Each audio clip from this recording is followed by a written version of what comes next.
Price அல்லாடுங்க. வட சென்னையில இருந்து ஜெனிஃபர் கீதா பேசுறேன். நான் இப்ப நிக்கிற இடம் ராயபுரம் ஸ்டேஷன். ஆமாங்க, சென்னையிலேயே முதல் முறையா ரயில்வே ஸ்டேஷன் தொடங்கப்பட்டது இங்கதாங்க. கிட்டத்தட்ட 169 வருஷம் ஆகுது. ஆனா இந்த ஸ்டேஷனோட இருக்கிற இடத்தெல்லாம் பாத்தீங்கன்னா எத்தனையோ அரசாட்சி மாறி மாறி வந்தாலும் இன்னும் ரொம்ப சிறப்பா இந்த இடத்த பராமரிக்கிறாங்க. ஆமாங்க, இந்த இடத்த பார்க்கும்போது எனக்கு ஒரு சம்பவம் ஞாபகம் வருது. கொஞ்ச நாளைக்கு முன்னாடி என் கணவர் ஒரு கேள்வி கேட்டாரு. ஏம்மா, நமக்கு வயசாகிட்டே இருக்குதே, இப்படி வயசான காலத்துல நம்ம எப்படி இருப்போம், நம்மள யார் பாத்துக்குவா அப்படின்னு ரொம்ப கவலைப்பட்டாரு. அப்ப அவருக்கு நான் ஒரு வசனத்தை சொன்னேங்க.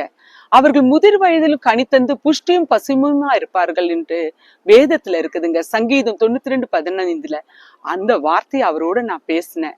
ஆமாங்க, பாருங்க, உலக கவர்மெண்டே ஒரு பழைய இடத்தை இந்த அளவுக்கு பராமரிக்கும்னா பரலோக கவர்மெண்ட் கர்த்தராக இயேசு கிறிஸ்துவ நம்புற உங்களை என்னையும் அவர் பராமரிக்காம விட்டுருவாரா?